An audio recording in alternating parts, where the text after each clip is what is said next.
কোথায় আমার রাজ্যের সেনাপতি উজির সাহেব? তাকে এখনই আমার মন্ত্রী ডাকুন। আদেশ করুন মহারাজ।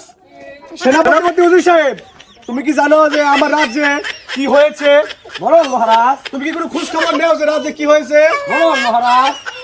আমার রাজ্যে কেন তো অবনটন তুমি সে জানো? না মহারাজ। কেন কেন তুমি কি কোনো খোঁজ খবর নেও না? না মহারাজ। কেন কেন তুমি খোঁজ খবর নেও না মন্ত্রী মশাই? আপনি বলেছেন খোঁজ খবর নিতে, আমি গিয়েছিলাম শেষ বাস বাগানে।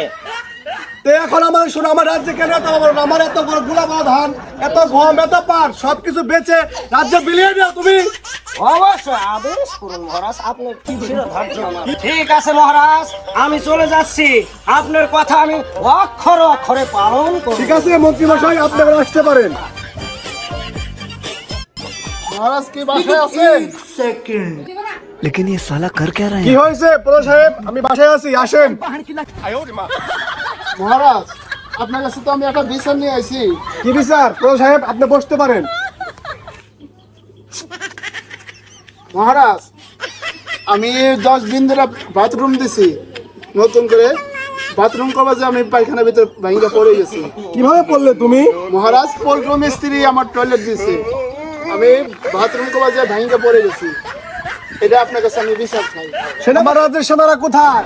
ওই গ্রামের পল্টু মিস্ত্রিকে আমার রাজ্যে হাজির করুন।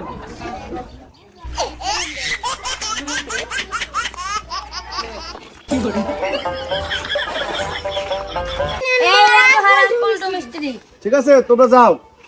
কেন আমাকে ডেকেছেন? কি আমার অপরাধ? মিস্ত্রি সাহেব, তুমি বলে ওর বাড়িতে কিছু না আগে কাজ করছো টয়লেটের, ঠিক আছে মহারাজ, করছেন কিনা আপনি? করেছি কাজ। তো কাজটা তো একদিন ভালো হয় না, ওই তো 10 দিনের মধ্যেই টয়লেট ভেঙে পড়ে গেছে। মহারাজ, সিমেন্ট পানি কম দেওয়ার কারণে সে টয়লেট ভেঙে পড়ে গেছে, আমাকে ক্ষমা করে দিন মহারাজ। এই তোমরা কে আছো? বন্দি করো ওকে। মহারাজ, এই আমি কান ধরতাছি, আর কখনো খারাপ কাজ করব না।